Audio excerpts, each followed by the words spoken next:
So thanks everyone for joining. We've got Shola here with us, who will be hosting a workshop on communication.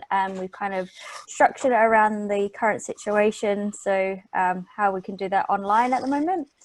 Shola has 15 years experience in the entertainment industry and is an award-winning speaker and communication consultant. Her sessions are interactive and full of high energy, so I hope you guys are all ready and to find your confident self online. Today's workshop is designed to up your game when speaking online, and this session will go for about an hour, and then at the end we'll open up so everyone can have a chat and get to know each other. And we're really lucky to have Shola as a part of our community here at AndCo, and thank you for hosting today. Over to you, Shola. Perfect. Thanks ever so much, Serena. So yeah, thank you for spending your time with me today. I'm really excited to have you here. And what I'm going to be doing actually is just giving you some top tips, some of my top tips at least, to help you with video. Now, I know that some of you might be doing video chats, video communication, because obviously that's all we can do at the moment. And then others of you might be thinking about creating online courses or, you know, creating pre-recorded videos. So I'm going to try and address both of those here because they are a little bit different. So I'd love to hear from you in the chat. Let's see, I don't know if I can even access the chat at the moment. Let's see. Serena, can you see the chat? Yeah, I can. Yeah, perfect. So I'd love to see from some of you in the chat, are you thinking about doing, is it about live video? Is it about video conferencing? Is it about creating video content for, you know, for posterity? What's your plan with being on video? If you just pop it in the box.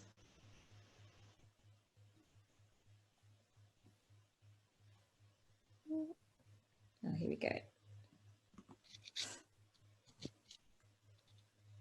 Yeah, so live and pre-recorded, great. And then Tom, video conferencing primarily, perfect, great. All right, well, let's jump into this then. So what I want to do today, I mean, obviously with COVID, there's been a lot of information going on about, you know, how to be better on video and all the rest of that. Every single day in my box, I get something now saying how to get better on video. So I want to try and take this beyond the basics. And hopefully if we've got some time, I really want to talk about some things like your persona on camera. So we're going beyond, oh, I hate being on camera, but I've just got to find a way to, who do you want to be on camera? How are you projecting yourself? Who are you as an individual? And how does that tie in with your brand as somebody who's an entrepreneur? So hopefully we'll get time to go into that as well, because it's a bit more interesting than just the sort of basics of what to do on camera. All right, so the first thing I want to do is I'm going to share with you a framework that I use for public speaking, but also I think it applies quite well to video. And that's what I call the AVID framework. So I'll share that with you in just a moment. And as I said, I want you to be able to get more intentional about how you come across on camera. And I'll give you some simple tips to work on this. And as I say, this will be interactive, so I'll be asking you at various points to just stop and put something in the chat, because I don't want it to be me chatting for an hour by myself. Then after that, of course, implementation is up to you. Take the next 40 minutes, not. So who am I? So I've written a book called, I've written a couple of books about public speaking. I'm a speaker myself. I'm a podcaster. I've run a video blog for the last 18 months or so. So lots of videos of me online, and also have my own business. So I'd love to hear from some of you guys, if you could just pop into the chat. What is your business? Some of you, it's obvious, like Serena, Tom, but I'd love to know what your business is, just in a couple of words, and what's your on-camera experience? And you've already shared why you're here today, so no worries with number 3, but just what it is that you do and how much experience you've had on camera.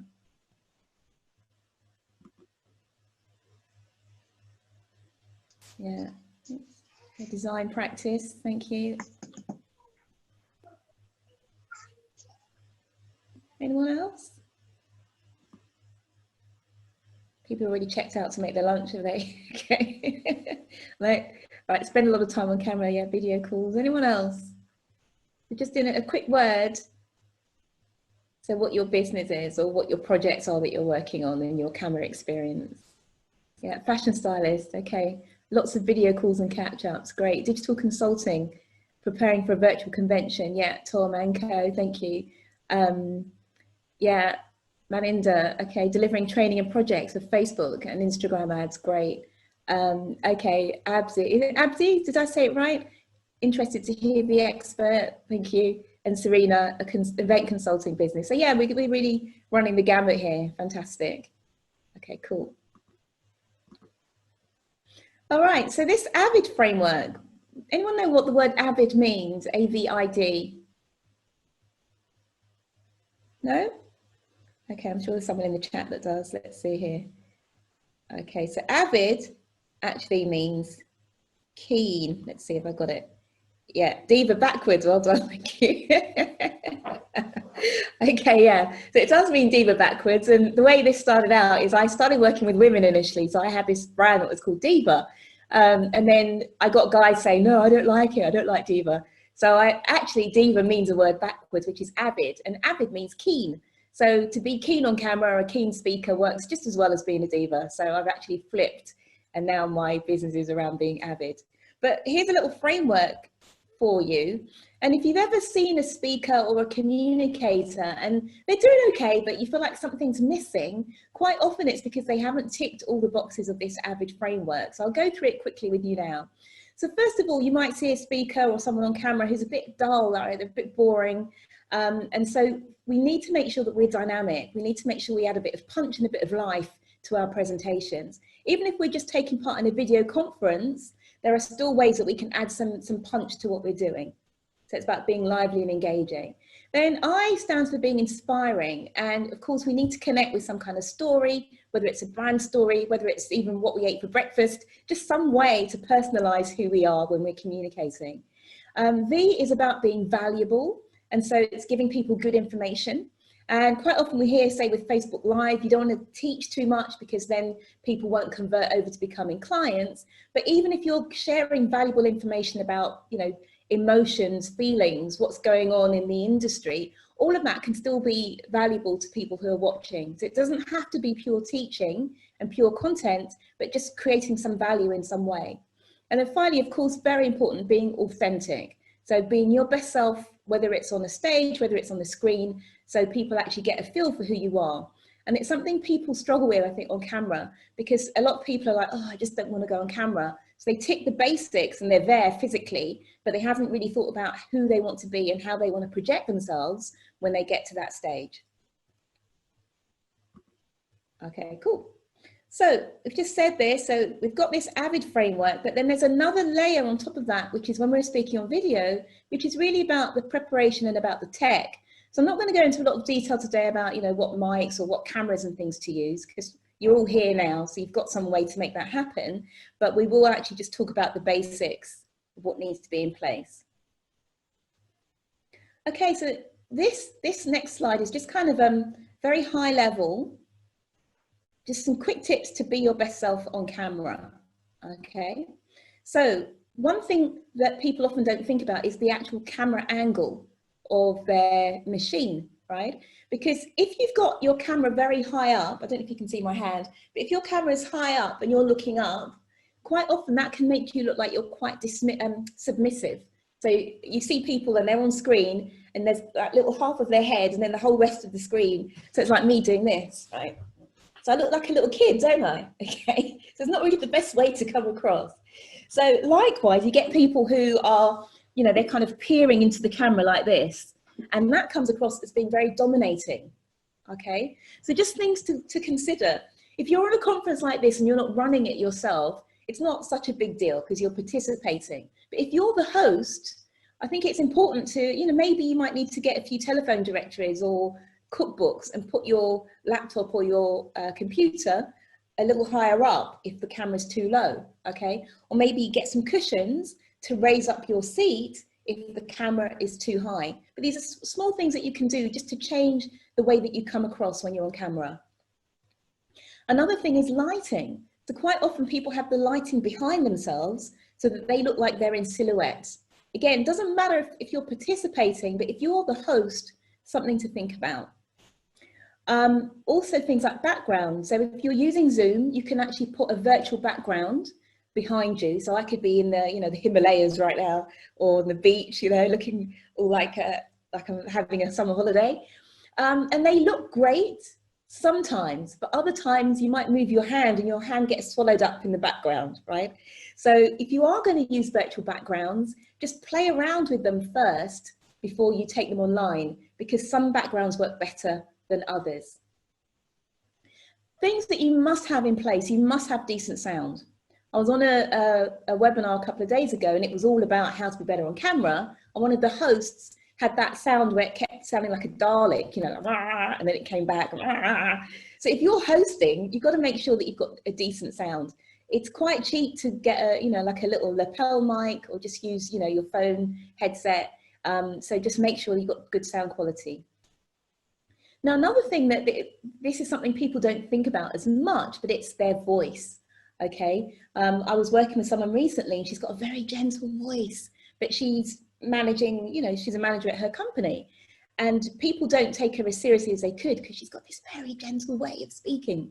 So understand that all those little bits come together to start to create your personal brand, and you can be in control of that. So for example, if your voice is too soft, you speak too fast, all those things, if you record yourself regularly and then play back, you'll start to get a feel for how you're coming across. Or even play back, or you know, with a flatmate or somebody you work with, and ask them what their perceptions are, because you can control all of this, and it's not just a default that comes out for you, you know, that you've got no power over. Another thing that's important is, of course, picture quality, but I would say the audio quality, if you're speaking, is even more important than the quality of the picture, because if people can't hear, they get frustrated. If they can't see you, it's not the end of the world.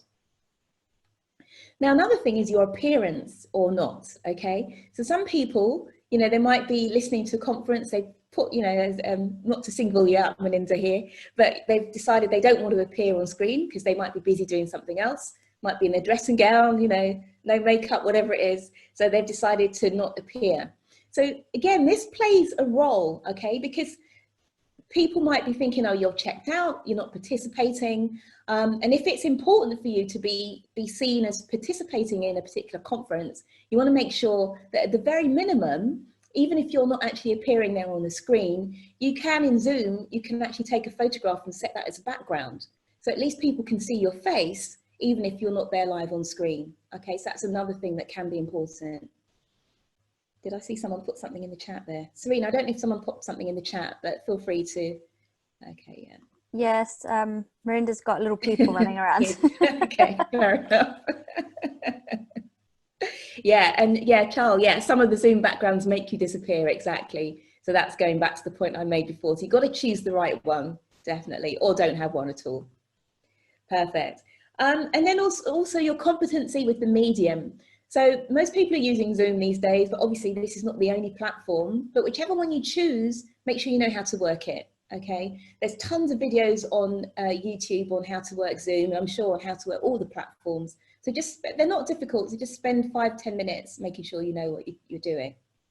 And finally here is making sure that you're rehearsed. If you're running a session, it doesn't hurt to have maybe some notes on a bit of paper.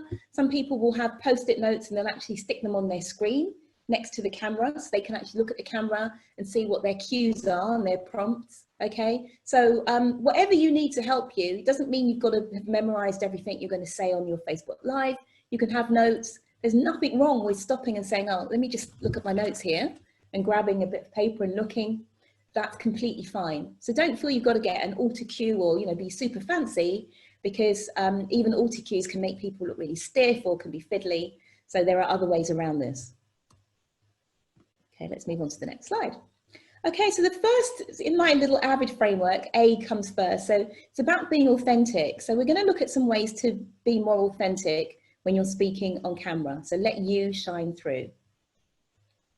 So first of all, I get a lot of people who are really worried about being on camera. They're like, oh, I need it for my business, but I just don't want to do it. So remember that there really is only one you, and whatever you're like, there will be people out there who will gravitate towards you. So you're much better off just showing the real you from the get-go and attracting the right people than trying to have, you know, maybe super high production values that you can't maintain, or you just start out on the right foot, which is your foot.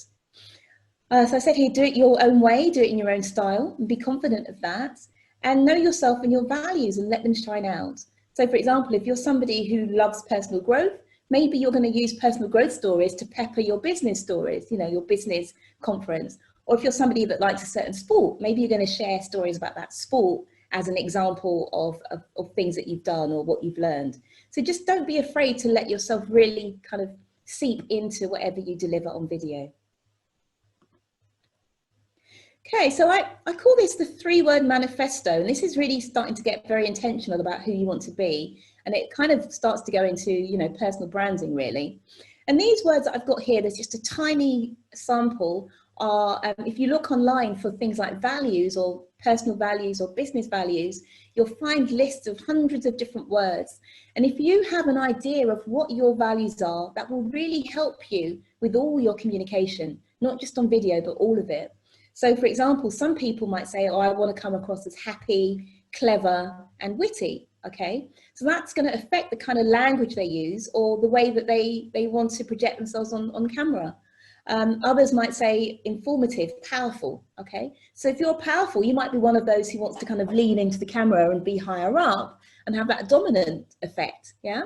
So once you start to have a feel for what your values are, then you can really start to play around with the medium and see how you can really get that to come across when you're communicating, whether you're in control of the actual conference or the video, or whether you're just a participant. So what I want you to do now is just think about what 3 words you would like to embody when you speak, whether on camera, whether it's in a meeting, whether it's live, and then just pop them into the chat, please. So I'll pop the other words back, but you don't have to be limited to my, what I've got here, 16. There's probably 200 or 300 of these out there. So what are the 3 words that you would like to be? I mean, mine typically are things like creative, informative, and relatable. Those are the 3 that I like to go for. I'd love to hear from some of you. So Tom, engaging, thank you. Yeah. Abdi, empathetic, honest, yeah, inspiring. Great. Melinda, informative, engaging. Charles, informative, clever, witty, engaging. Yeah. Matthew, engaging, happy, honest. Tom, honest. Yeah, good.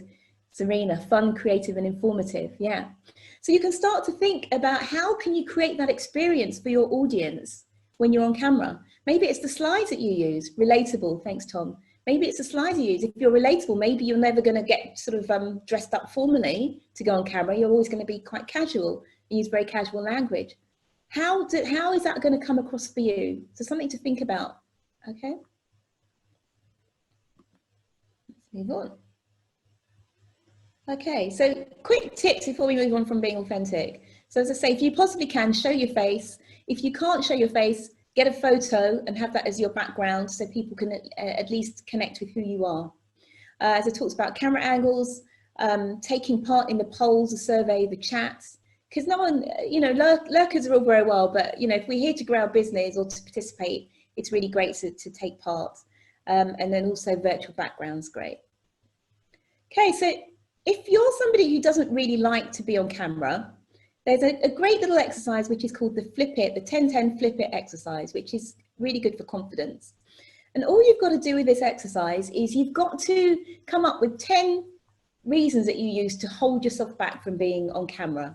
Okay, so someone might say, I'm rubbish on camera, or I don't have good gear, or I don't know what to say. Okay, so you come up with 10 reasons why you dislike being on camera. And then for each of those reasons, you flip it, okay? So I'm rubbish on camera could become I'm getting better all the time, okay? Or I don't have good gear means I'm making a start with what I've got and I'll improve as I go along, yeah? So you get the 10 negatives, then you flip that to the 10 positives. And then the 10 positives are what you keep looking at all the time. So you might wake up every morning and just read those 10 positive statements through. Or every time you're about to do a Facebook Live, you read those 10 positive statements through. And that starts to get your mind thinking in a more positive way. And eventually you'll forget all those negatives and you'll be sort of moving forward and progressing with your time on video. So I'd love to hear from some of you. You're all here on the call, right? So maybe you don't have any sort of fears about video. But if you do, I'd love to see you pop them in the chat, or what, you know, your biggest concern, or just anything around Yeah, nervous and excited. Okay, thank you, Tom. Yeah, you feel nervous, you feel excited. Great. Nervous. You think you speak too fast. Thank you, Melinda. It's okay to speak fast as long as you give people breaks from time to time. So some people worry about that, but it's not the end of the world, but just pause from time to time. Yeah, Charles, tend to over-explain. Okay, that's a good one. Yeah. Okay, so thinking in bullets rather than very full sentences. Yeah. Serena, the way you sound like, you don't sound like a 13-year-old, Serena. Melinda, over-explain as well. Okay, also over-explain. Okay, so with over-explaining, quite interesting. So first I'd ask you, how do you know that you over-explain? Is it because you go over time? Is it because you just know instinctively that you could be more succinct? Yeah, difficult when you don't get visual feedback. Yeah, that's very true. That's very true. That you can't see what people are thinking. That's one thing that's good there, is if you can have a co-host, and the co-host can perhaps manage the chat, drop you some private messages in between, so that you know, they're feeding back while you stay focused on the audience. That can work. And Melinda, get stuck on one point. Okay, and forget the keywords. Okay, so then if you're forgetting keywords, what can help with that is having some notes on a pad beside you. So perhaps for every slide or every point, you've just got a couple of keywords that you jot down on paper. Getting stuck on one point is, I'd really say it's about discipline. It's about rehearsing so that you know exactly what you need to say for that one point, and then you move on. And then it's also about, perhaps you put the clock on yourself, okay, when you're rehearsing, so that you don't stay for too long on that. Or it could be you just give them a minimal explanation and then put in the chat, tell me if you don't understand, if not, we'll move on. Okay, I hope that was helpful. Okay, great. So the next one, the golden rule for being on video is really don't be boring, okay? Because people will check out, you'll see that brown screen in a second and they're off cooking their lunch or, you know, checking email. So try not to be boring. Hopefully I'm not now. Okay, so how do we avoid that? So first of all, don't be afraid to show a bit of personality, yeah? Because if we wanted something to be very dry, we could just read. Oh, Serena, thank you. Okay, this is great. Thanks. So yeah, show some personality, because we love that, okay? Everyone loves a good character these days. Change up the energy, okay? So I haven't done that a lot today, so I'm pretty much, you know, just me, talking head, and, ooh, what happened there? Talking head and my notes. But change up the energy. Maybe you're going to show a video, okay? Or maybe 1 minute you'll be here, and then the next you'll sit back, okay? Perhaps I could flip and I could say, okay, I'm going to stop the share, and then I'll just be my face to camera for a couple of minutes. Okay, I want to share with you quite a lot of stuff today, so I'm not going to do that, but take the time to actually kind of script out how you're going to change the flow of your presentation so that it's not all the same energy all the way through. Again, we talked about playing with backgrounds. You might have video clips. Video can be tricky if you're on camera. So perhaps instead of actually having, you could either download video and embed it in your presentation and play it that way. Or if you think you've got the bandwidth to actually broadcast yourself and play video at the same time, then you might just have another screen open and then you just flip to that screen, play the video, and then flip back to the presentation. So there are different ways of doing it, but the key thing is just to keep it shifting. So what I typically try and do is to get people to engage in the chat. And that way, if I see that, you know, 1 minute there's 10 people saying a comment and the next no one says anything, then perhaps I've lost them. So that's typically my way. But, you know, there's all sorts of ways. You can use polls. So Zoom's brilliant for that. Breakout rooms.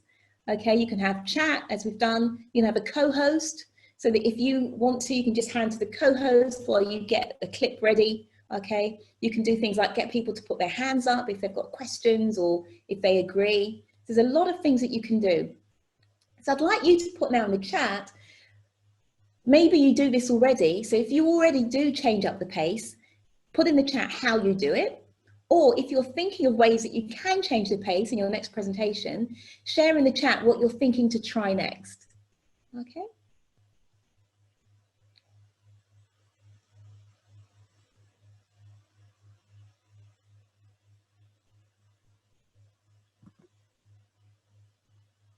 Okay, yeah. So thank you, Tom. So chat is a great way. Abdi, co-host. Yeah, embed video. Okay, yeah. Serena, you use videos in your wine tasting. Yeah, Charles, embed video. Embed video. Excellent. Yeah, so there's a lot of things that you can do. And again, this comes down, Abdi, screen share run-throughs. Okay, great. And as I say, a lot of this comes down to your personal brand, right? So for example, if you're quite a serious person, okay, maybe you might just keep it very much sort of factual, a few photos. Maybe if you're quite a fun person, you might have some sort of, you know, fun videos or jokes or whatever it might be. But I think it's more interesting when you're aware of what's available to you as choices. And then it's not like, oh, I've got to flip do this video. It's more like, oh, you know, what am I going to do to make this exciting for me and for the audience? Okay, so keeping in mind you've got choices. Yeah, GIFs, yeah, brilliant. Those are great for that. Yeah, awesome. Okay, all righty. So next, making a connection. So now this is the V of the diva. Sorry, it's the I, inspiring actually. So making a connection. How do you inspire others? So how do we do that? So first of all is the easiest way is to tell stories.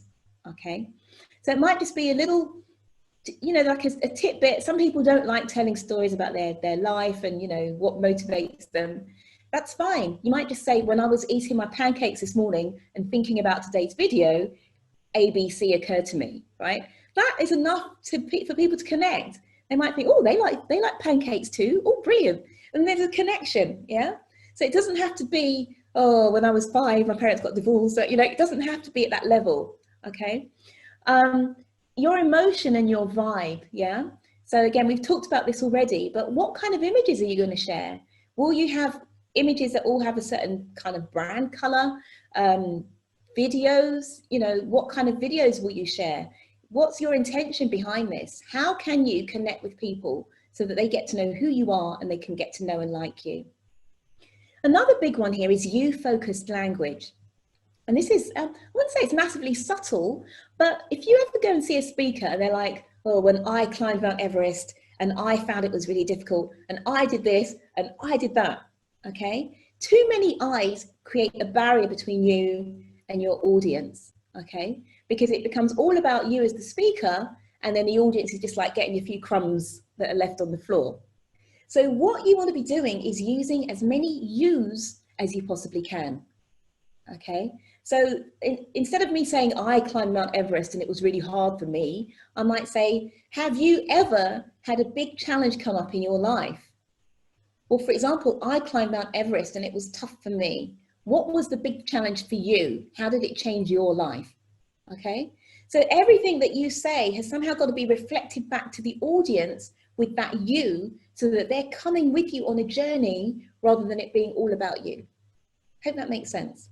And again, there are speakers that are doing the I, me. They just, it's not that they're selfish, they don't understand what you-focused language is. So you don't need to be that person.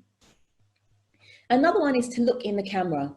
So quite often we look at ourselves and we're looking at the audience, but make sure that you look in the camera because that's your connection with the audience.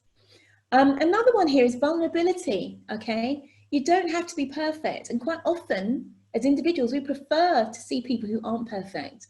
So don't feel you've got to get all of this handled before you can start going on and speaking regularly on video, all right? So a little goof here and there or a bit of a laugh about it, it's all fine. We like all that. So my question to you now is this: do you have a brand or a personal story that you share on a regular basis, or do you have stories that you share? Type yes or no in the chat.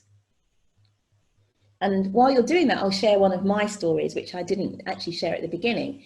And it's how I got into speaking, because I was an incredibly shy and nervous speaker. So much so that in my first corporate job, they put me on probation after a couple of months because I was always so quiet in meetings. They thought I didn't have what it takes. And then after I turned that around, I had another job after that as an account director. And after that one, after 6 months, they let me go because they said, oh, well, you're not adding enough value. You don't speak up enough in meetings. So I typically share that story before I begin any presentation. And I say to people, have you ever been fired from a job? Have you ever been put on probation? Because that's what happened to me. And I'm still here making presentations and doing this for a living. So if you feel you're not that great at presenting, then take heart, because, you know, I was probably far worse than where you are now. So that's the story that I always share. And it makes me vulnerable because it's you know, a story of not me not performing in a stellar way, but it makes people want to open up. So don't ever be worried about sharing things that you don't feel are that positive, because people will always connect and relate. So I'm gonna, let's see, it's a chat, brilliant, perfect. So yeah, Serena, yes, you do have a story. Yeah, Abdi, yes.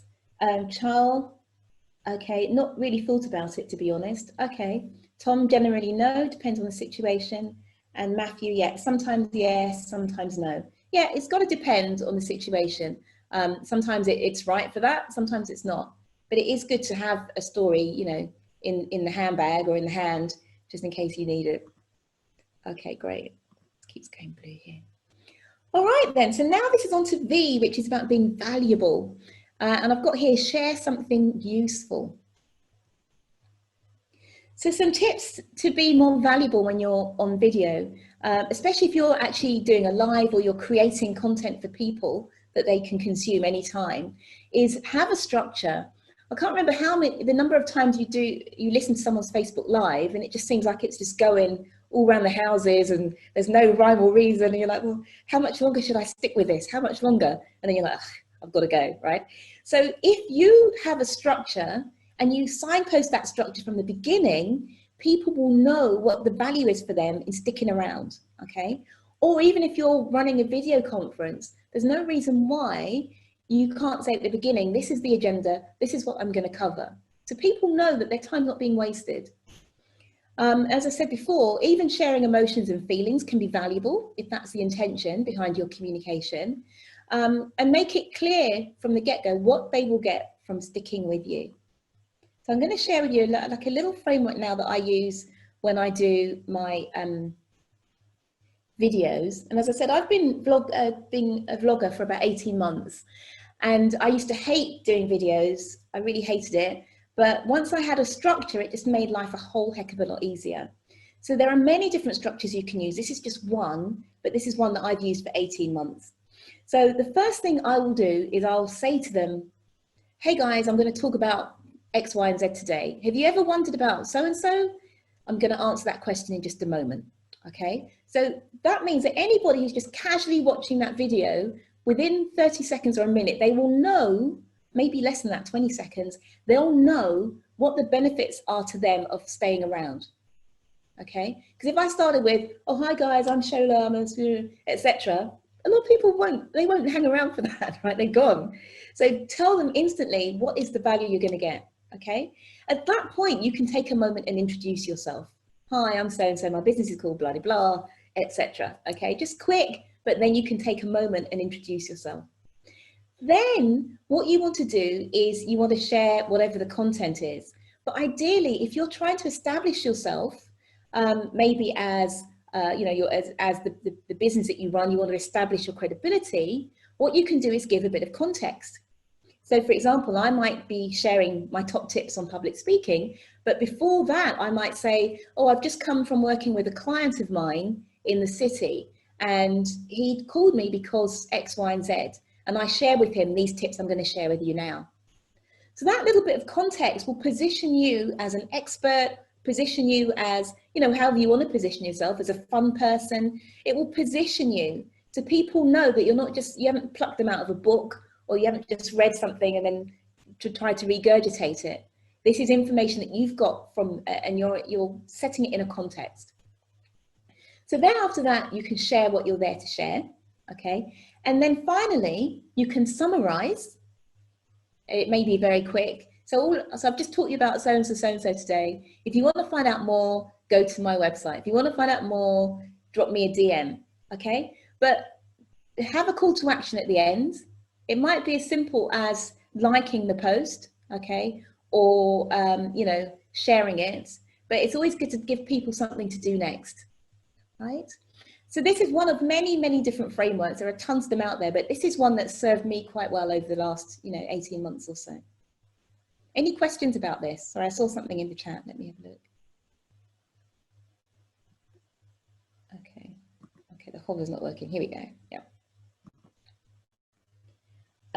Yeah, great, Abdi. Yeah, follow similar format. Melinda, great structure, thank you. Melinda, you don't tell stories. Yeah, okay, great. Yeah, so there's a bunch of these structures. You could just Google them, but you know, it could be something like past, present, future. So you're talking about, you know, past, present, future. It could be, you know, 3 bullet points. It could be, and especially nowadays when people's attention spans are so short, your call to action, you may not even want to leave it till the end. You may want to say, hey guys, I'm going to talk about X, Y, and Z today. If you don't have time to stick around, why not go to my website now, X, Y, and Z, yeah?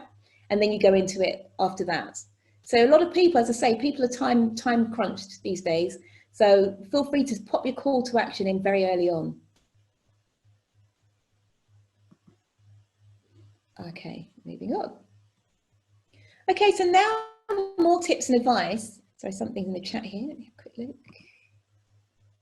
Oh, The Economist do a synopsis style intro to the article. Okay, great. So readers don't have to commit to the full read. Exactly, exactly. So your job is to make it as easy for the reader as possible to take the next step with you or the watcher without having to possibly go through all the content, okay? Because some people won't. They'll like you, they'll like enough of you to want to take a next step, but they haven't got time to hang around. Thank you, Abdi. Yeah, so more tips and advice now. So let's keep moving on. All right.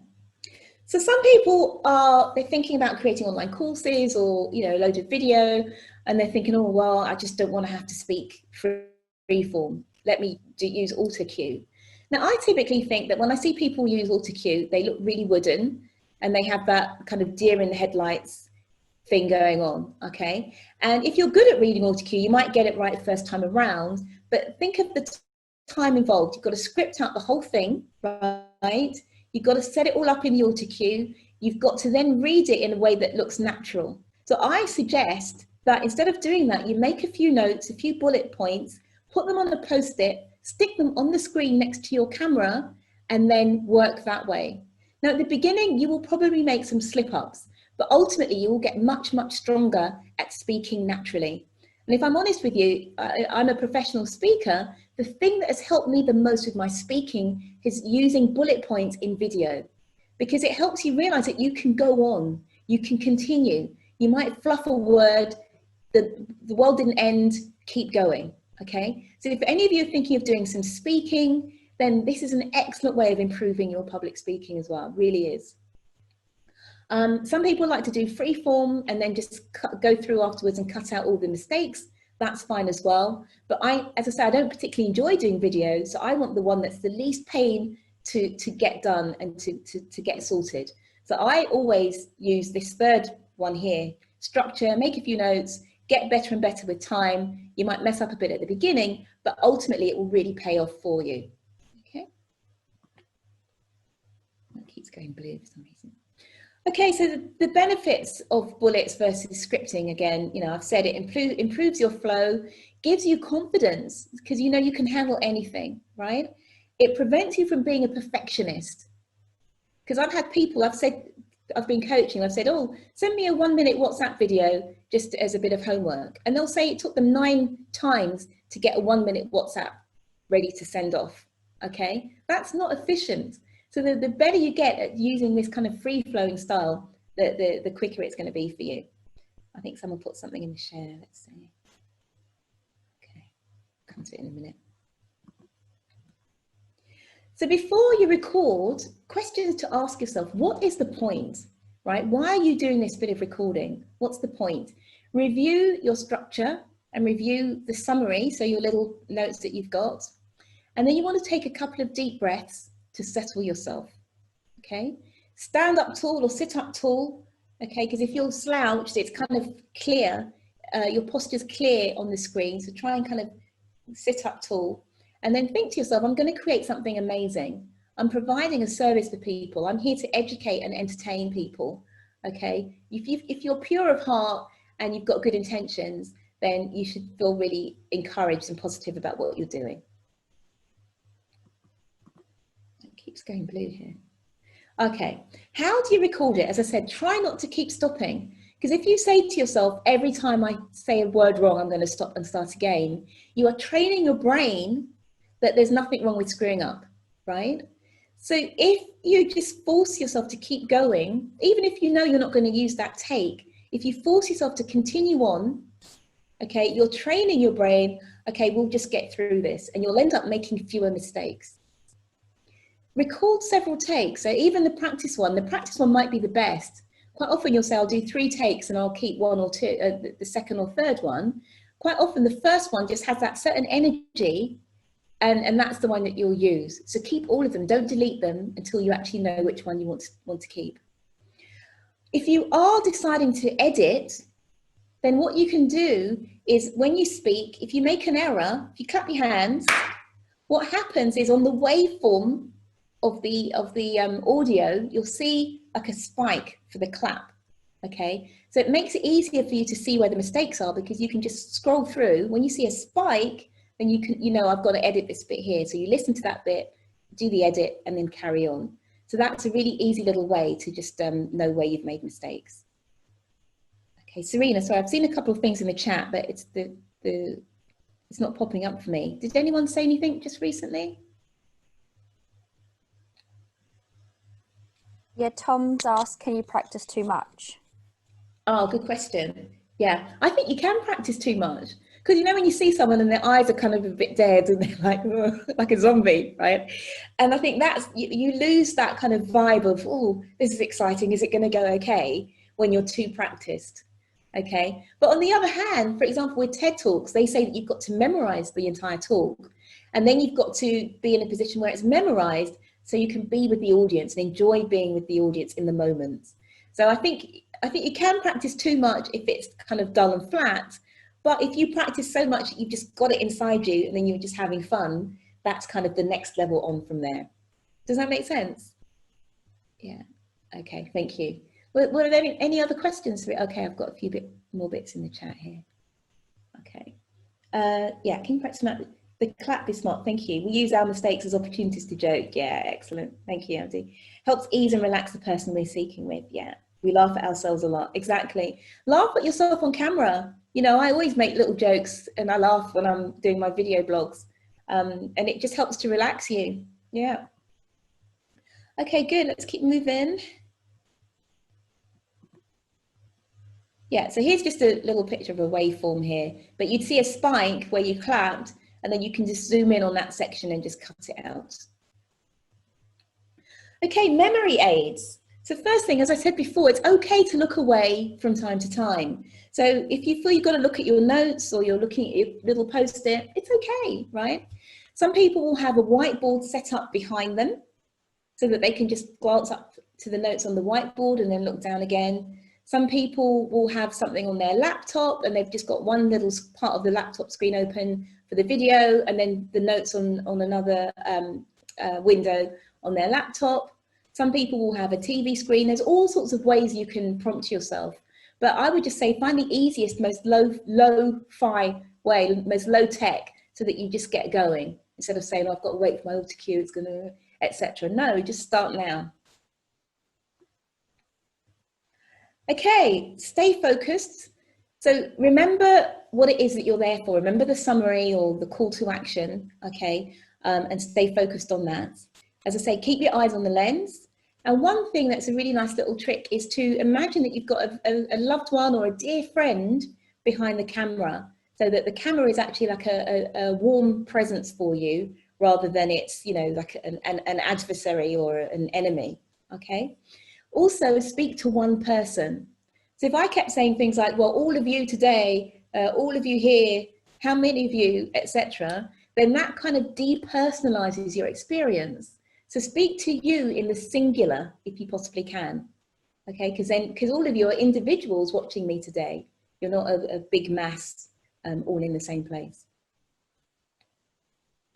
Okay, so another little thing about being in a camera is that your moves are magnified. So if you're somebody, I move my head a bit when I speak, but if you're somebody that's always moving and all of this, that's super magnified on camera. So try and keep still if you can, so that any gesture that you make is very intentional rather than, you know, unintentional. Watch back your videos and be honest with yourself. You know, what do you want to correct next time? When I make videos, I tend to do a batch, right? So if I'm going to do some vlogs, I'll say, right, I'll do 10 today, and I'll lay out, you know, like 5, 6 different tops on my bed. I'll, you know, put one top on, do 2, go back, change the top, do another couple. So then that way I only have to do my vlogs every 10 weeks or every 3 months. Okay. But the problem with that is obviously I'm not watching all of them each time. So I'll have a batch that are all kind of the same quality, and then I'll have watched that batch, so then 3 months later I'll have the next batch will be improved. Okay, so the benefit of watching them back each time is the fact that you'll improve as you go along, but batching saves a lot of time. Okay, so here's a quote from Aristotle, which is that knowing yourself is the beginning of all wisdom. So again, you know, talking about this kind of personal brand and being really intentional about how you come across on camera, it's the foundation of this is knowing yourself and knowing who you want to be and how you want to come across. Because if you don't know, then you're just leaving everything to chance and just, you know, you won't have control over things. Okay, so I'm going to recap this AVID framework and then ask you if you've got any questions.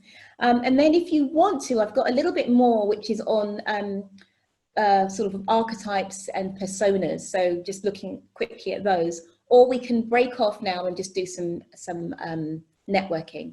So it's entirely up to you. So yeah, pop in the chat if you would like to do some networking now, or if you'd like another 5 minutes more of content, please.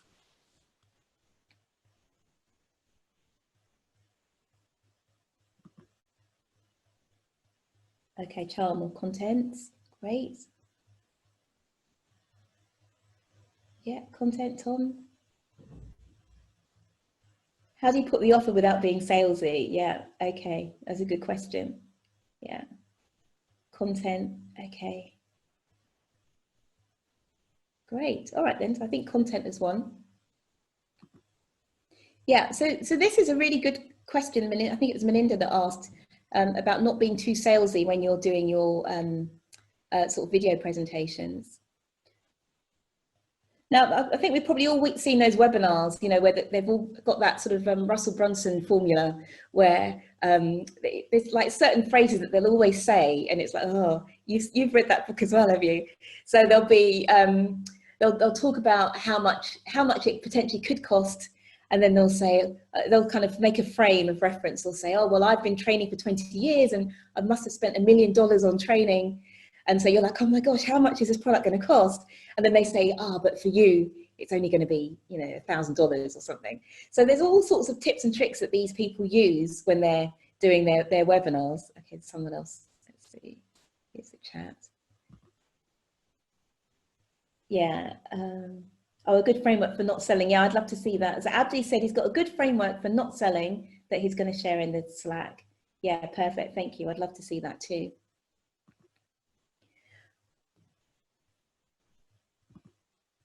Keep going. Okay, so here's like, this is just a very kind of non-salesy page that I put together. Okay, so before we go into that last bit of content. So for example, I've said, because there's a couple of things you want, right? You want to create a new contact. So you'd ideally like someone to sign to your list. I haven't tried to go for that today. But one thing that you can do, especially if you're speaking at a conference or even, you know, online like this, and you've got very tech savvy people around you, is you can just get a photograph of your LinkedIn QR code, if LinkedIn's the way you like to connect, okay?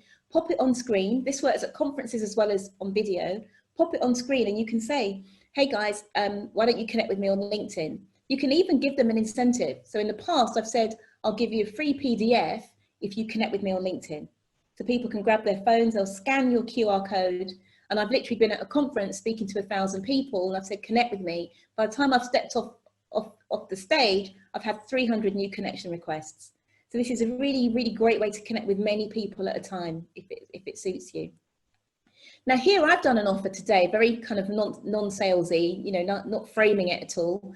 But as a communication coach, if any of you would like an hour of coaching at a greatly discounted rate, then if you reach out to me at my email address in the next 24 hours, then we can book something in.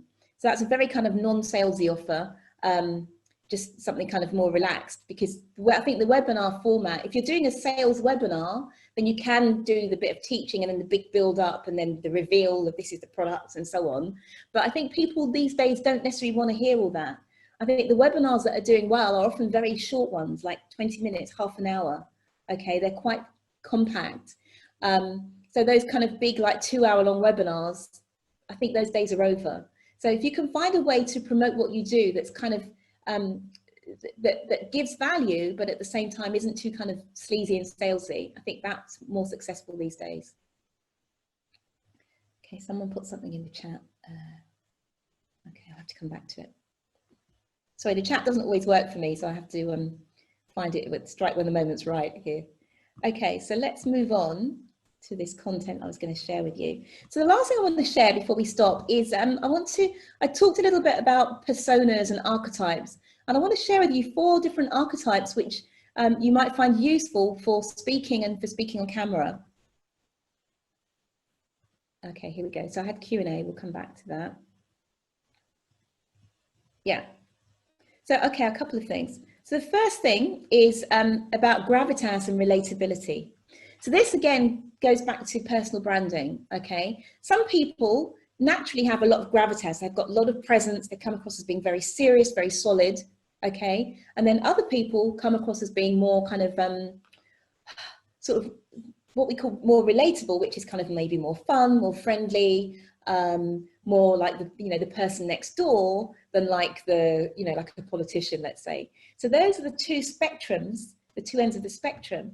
And ideally, depending on who we want to be when we communicate, ideally we will have a mix of these with our communication, okay? So that we will appeal to those people who are, maybe they're senior decision makers, and they kind of expect communication with more gravitas. And then we'll also appeal to people who are perhaps, coming up the having or they're more lighthearted, okay? So we'll look now at some of the ways that you can differentiate your behavior between having gravitas and relatability.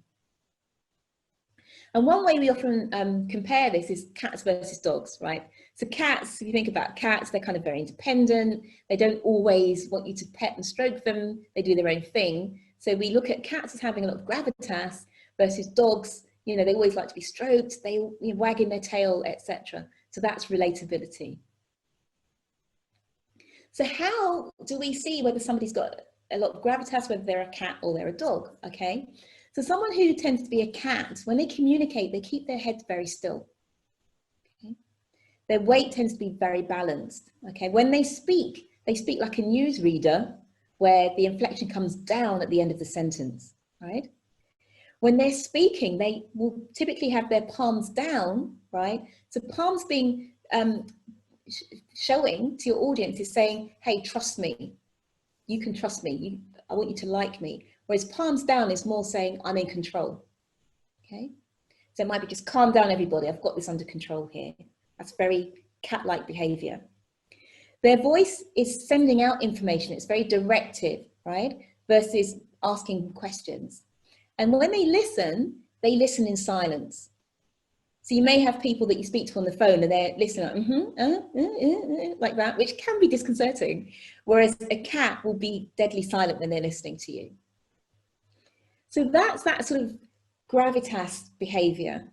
Whereas, someone's put something in the chat here. Whereas if you're a dog, I'm sorry, here we go, Russell Brunson. So I'm just catching up with the chat here. Russell Brunson, too many, yeah, QRs, good tip, dog. So Melinda, you're a dog. Yeah, I'm a dog as well. Most people who are dogs wish they were cats, right? But I think the key is to be able to mix it up. So a dog, for example, if you see someone in their head bobbing and weaving, right, they're more like, that's more like a dog behavior. They might be shifting around when they're standing and talking to you. They use upspeak. So instead of saying, put it over there, they'll say, put it over there, right? So it's a question. Lots of palms up, like me, like me, like me. Their voice is seeking info. So it's almost like they'll say something and they want you to confirm back, right? And then they might make a lot of listening sounds, yeah, etc. Now, neither one is right or wrong, but they're situational. Yeah.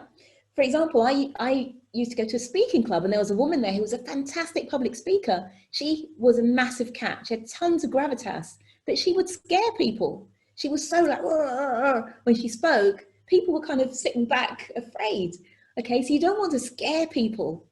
But likewise, when you want to pull out the bag, hey, trust me, I'm really serious here, you might want to flip to that cat for a little while, okay, before you go back to being more relatable. And it becomes fun. You know, it is sort of acting a little bit, but it becomes fun because then you are very aware of how you're being. Okay, someone put something in the chat. When it comes back up, oh, here we go. Yeah, okay. So Abdi, you're a cat, okay, but you don't always listen silently. TW Eating, I don't know who the first name, but I'm a dog. Serena, not sure. Charles, half and half. Abdi, hybrid cat, okay. Okay, fair enough. Perfect. So let's move on. So we're going to take this to the next level. And so this is where we're going to wind up today, which is one last thing. So this is archetypes and personas, okay? So an archetype, this was sort of Carl Jung, who is sort of quite a well-known, I guess he's long dead now anyway, but a well-known psychologist, came up with these sort of archetypes, which are just patterns of behavior, which maybe we don't recognize them in ourselves, but others kind of just even unconsciously recognize them in us, okay? So if we behave in these certain ways, people will make certain assumptions about who we are, our personalities, and so on. So I want to show you 4 main archetypes before we close today. Okay, right, so here they are. Let me move my chat box out of the way. So there's altogether, there's I think about 12 or 16 of these, but I'm just going to show you 4 today. And these are kind of the 4 extremes, if you like. So we've got one which is called the king. Okay. Then we've got the warrior. We've got the creative. And then finally, we've got the carer.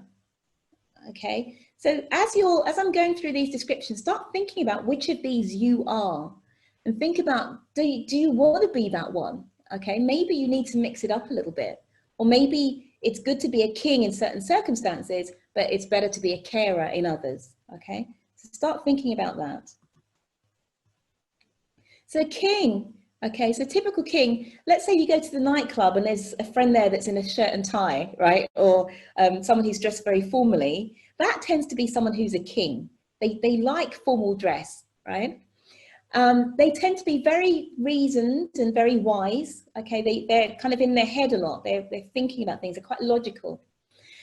And their voice, when they speak, their voice tends to be in their head. So head voice is kind of quite a sort of thin sounding voice, and it makes you sound like you're a bit of an intellectual.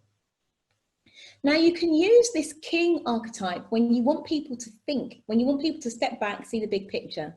So you can imagine that everybody's, maybe there's a bit of a row with people you work with or something, and oh, come on. Then you might say, hey, hold on a second, let's think about this carefully, okay? In that moment, you're being a king because you're getting people to use their logic and their reason to actually step out of the situation and come up with an answer. Right? So that's the king. So you might think, well, who do you know that's a king? Or perhaps you are a king yourself. So let's carry on to the others. So the next one is the warrior. So classic warrior is someone like Donald Trump, right? They just love fighting. They're always ready for a scrap, okay? So I think, you know, a lot of us know people like this if we're not one ourselves. And they're good because they drive action. They make things happen, okay?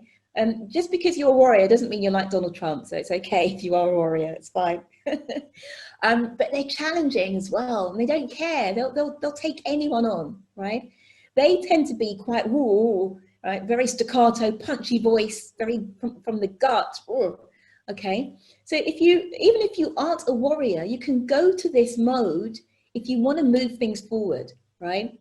So there might be a lot of people sitting around saying, oh, well, should we do this or that? Right, come on, guys, we need to make a decision now. Yep. So that warrior can come in and just force things to move forward. Yeah.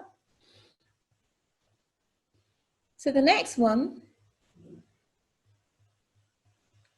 Okay, so the next one is the creative. Sorry, it keeps going blue here. Yeah, so the creative, so someone like a Steve Jobs, okay, or someone who's a little bit quirky, yeah, or they've got like a bit of an oddball sense of humor, yeah, screwball sense of humor. So these people tend to be humorous, they like to be original, inspirational, okay, and they can be big picture, but they're also very dynamic, yeah, and they're very sort of expressive, or they might be a little bit kind of jerky the way they move, yeah. So these people are the creatives, and they will energize a situation, okay, perhaps with something quirky or something a little bit off the wall that they add, okay, they can make people laugh, and they're good for diverting attention. So if something's very serious, maybe they'll just break the mood a little bit, and then they'll get people to be more creative, okay. So that's the creative. And then the final one is the carer. Okay, I always say that Oprah will probably take me to court if she saw I use this photo of her, because she looks so much better than this. But yeah, so these are the people that are always very supportive. You know, they're very gentle when they speak from their heart, their eyes might be smiling and soft.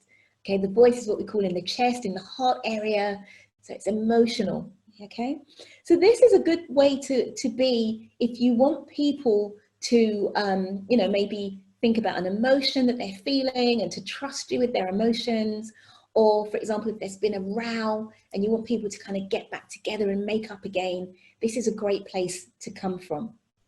Okay, so these are the main four I'm going to share with you. And the question is, which one do you lean towards? Now, some of us are a mixture. Okay, but I'd love you to share in the chat, which one of these do you lean towards? Okay, you may not be happy with that. I did this work last week. Someone here is a king, okay, Abdi, king and warrior with aspects of the carer, okay. Definitely aspire to be more like Obama and less like Trump, okay, good. Charles, the creative, yeah, I'm more of a creative, I think, yeah. Melinda, the king, warrior and carer, okay, king and carer, you think, Matthew. And again, this is situational, so maybe with kids, you might be the carer, okay, maybe with your partner, you might be a king, okay, it really depends. But the key with this is to have an idea of who you are, how you come across, how people perceive you, and is that persona, is that archetype the right one to be in that moment?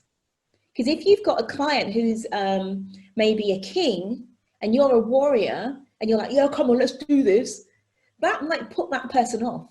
So you may need to hold back when you're with that certain individual.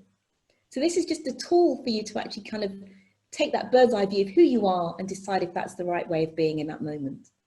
Okay, so Tom, yeah, mix of king and creative, but also lean towards the carer. Yeah, Matthew, king and carer. Okay, great. So we're going to wrap up now because we've gone on a bit longer anyway, but then we'll do a little bit of networking. We can open up some chat rooms so you can go and do some networking.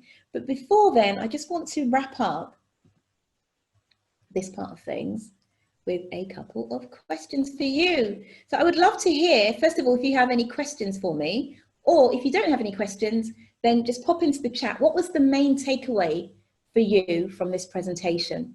So I sort of gave a bit more than it wasn't just on video, but I think it's important if you're taking this to the next step, it's important to know who you are and to be on purpose with your communication. And that's why I threw this stuff in.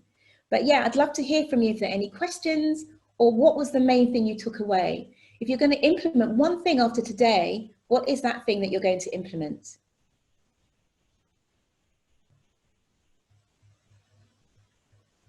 Okay, my chat's disappeared for a moment. Here we go.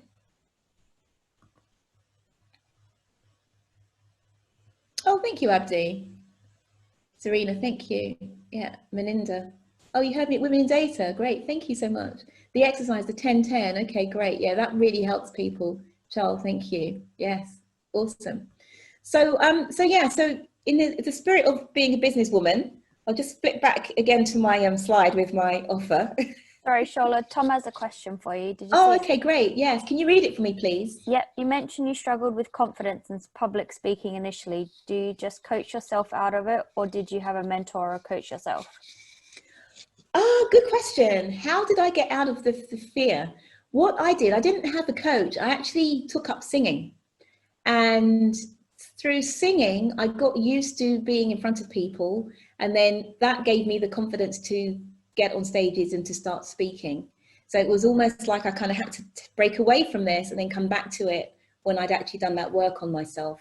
But I think at the time I didn't have access to exercises like that 10-10 exercise, or I mean, there's so many great books now with lots of really amazing tips on how to improve. So I didn't really have the sense in those days to use those. So it kind of took me many years of singing practice to come back and gain that confidence. Yeah. Okay, great. Let's see. Yeah. So Abdi, the clap for the QR code. Great. Matthew, structure to video call and having pointers around the room. Yeah. Excellent. So yeah, so just going back to my offer, please drop me an email today if you are interested in an hour of coaching at a greatly reduced price, or if you'd just like to go on my list, drop me an email, because I do